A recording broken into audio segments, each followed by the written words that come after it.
Hello friends, welcome back to A Good Life Farm. So I had to go to Coleman today because there was a little bit of a fiasco with my dental insurance and I had to swing by the dentist office today. And while I was there, I went to my favorite mercantile, Ashley Mercantile in Coleman, Alabama, which is located just off the interstate if you're traveling down 65. And lo and behold,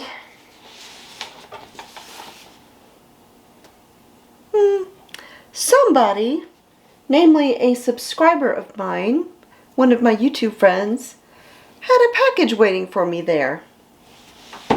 And my battery's about to die. Alright, fresh camera, or fresh battery in the camera. Yeah, so like I said, I went into Ashley Mercantile and there was something waiting for me there. But I've actually received a few things in the mail today. It's been very surprising going to my P.O. box lately. The other day I had a birthday card in there from someone in Arkansas. And then very close to home, apparently I have a subscriber who lives right here in my town in Hartselle. And she sent me a lovely little tea towel, which you saw in my last video. Where I was also wearing this shirt because I filmed it this morning. I've received some crocheted hats. I received, some little, I don't know if they're crocheted or knitted, dish scrubbies. So it's been a lot of fun visiting my P.O. box lately. And thank you to everyone who is so thoughtful to send me gifts. I do appreciate all of them. And, you know, I have a box where I'm collecting all of my letters, my cards. If you send me an email, I actually print them out and I'm saving all of those just because, you know, I really miss the days of real mail. You know, we just don't do real cards and letters anymore. And, you know, a few years ago I did like a card swap during the winter time. Just because I miss that nostalgia of the physical mail coming in the mailbox, you know, it's just yeah, anyways. But I figured I would go ahead and open this up today and we'll see what is in here. So this was a pleasant surprise when I went in there today. It's right next door to a coffee shop that I like to go to, and I will pop in there often to pick up a coffee. Or maybe a little thing of chicken salad, because they've got some really good chicken salad in there. And, yeah.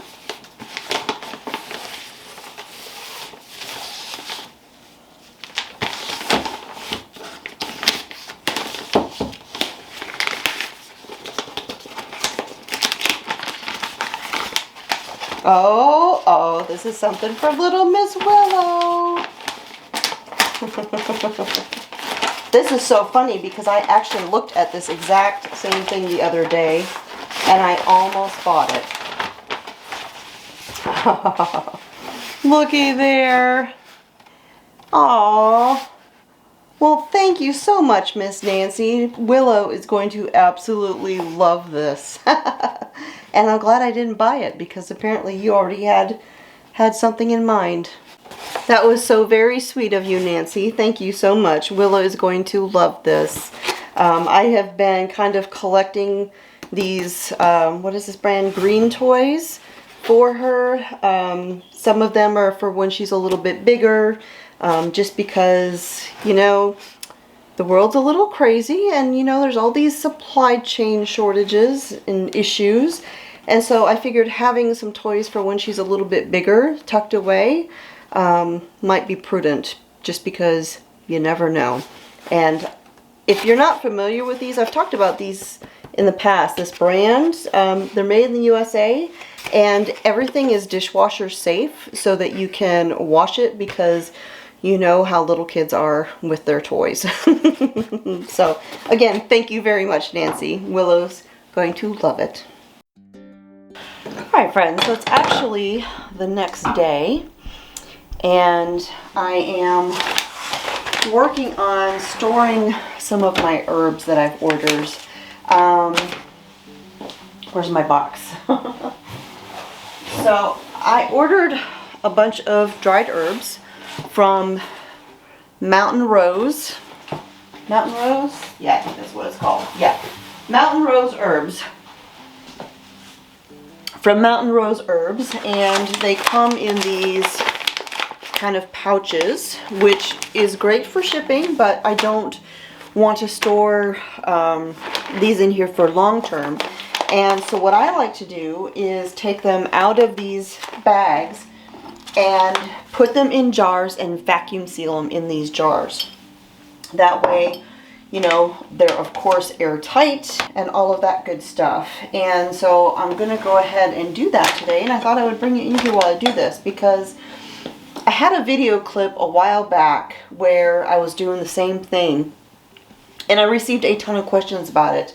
A lot of people asking me about the little tools that I use to do that, and a lot of like process questions. So I figured I would just bring you in here while I was doing this and just kind of go through the process with you. Okay, so I've got some clean mason jars here. Got my little handy dandy canning funnel just to make it a little bit easier to put stuff in there. I'm just going to open up one of my bags. And I mean, it's pretty straightforward. I'm just going to pour these in there. Get them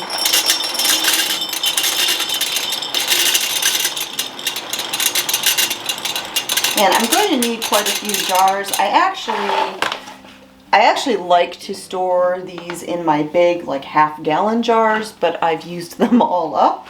And so I'm going to be going through several of these quart-sized jars to get all of these jarred up. Now, again, this is for my long-term storage, and so when I'm sealing these up, I'm going to throw in one of these little moisture absorber pouches. I just got these off of Amazon, and I just put one basically in every jar when it comes to long-term storage. Then I'm going to put a lid on, and you don't need a ring for this, just the lid. And then my food saver that I have here has the hose attachment, and I'm going to use the jar sealer that's for the regular size jar lids. I have one that's regular size and one that is for the wide mouth jars. And I'm just going to take this piece off. This is for something else. It has this little notch right there and goes into the hole on the top. Just push that in there. And I'm going to put this down over the top. Let's see if we can bring you down here. Right here at the top of my food saver, it's got marinate or accessory. And so I'm just going to push the accessory button because that's what I'm doing.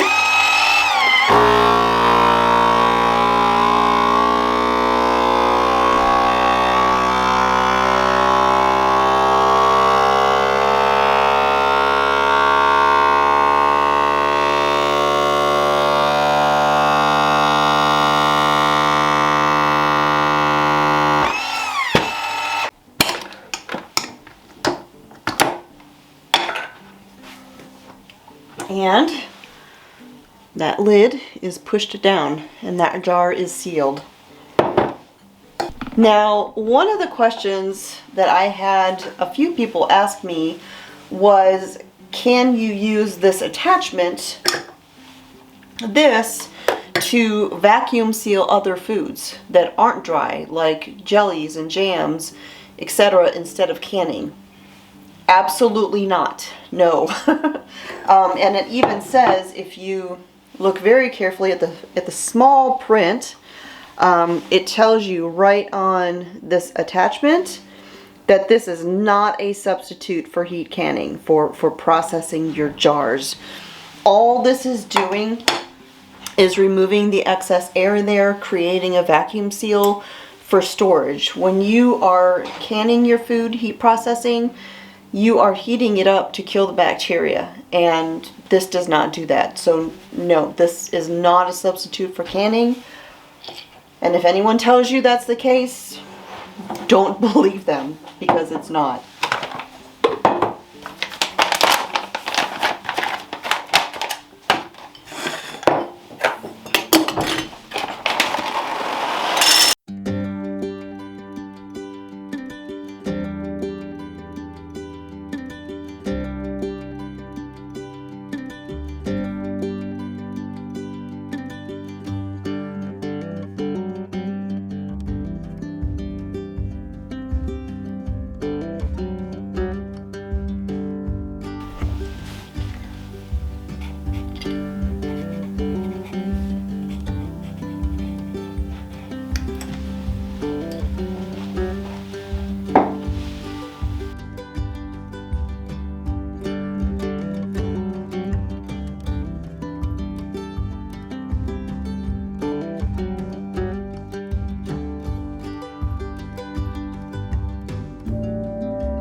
Now, for this jar, because it had a little bit of extra space up there in the top, even though I'm vacuum sealing these and I'm sucking a lot of the air out, I like to put in 2 of these little moisture absorbers when I've got extra space like that. This particular herb, I'd had too much to fit in a pint jar, but not quite enough for a quart.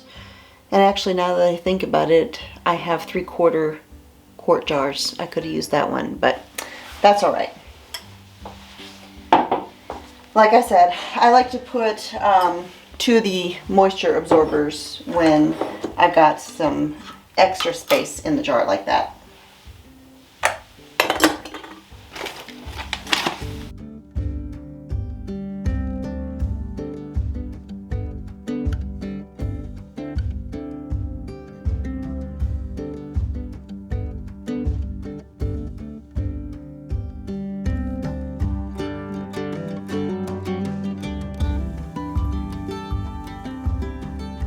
Alright, so I've got all of my herbs done, all sealed up, and if you hear crunching in the background, you'll have to pardon the noise.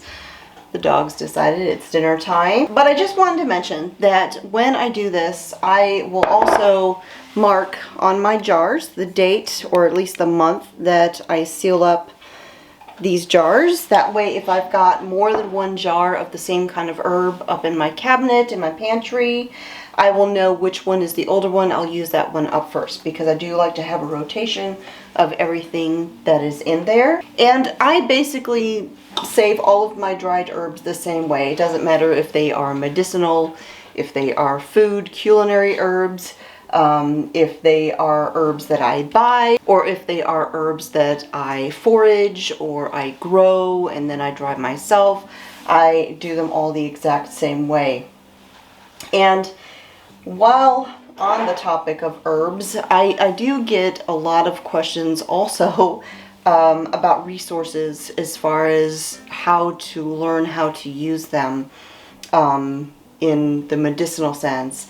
And I have 3 books that I could highly recommend. One of them is by my friend Amy. She wrote a very good introductory book, one that I think has very good research behind it. There's a lot of books out there.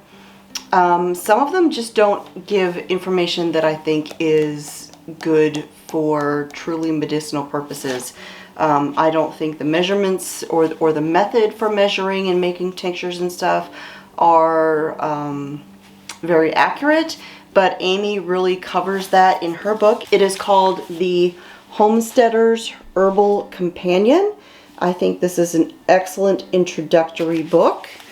The second book that I want to share with you is by Daryl Patton, and I have heard Daryl Patton speak many times.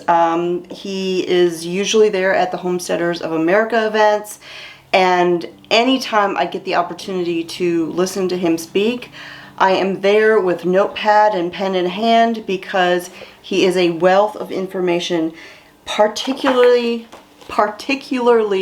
when it comes to foraging wild herbal medicines and foods, but medicines in particular. And this book, Mountain Medicine, The Herbal Remedies of Tommy Bass by Daryl Patton, is another one that I highly recommend.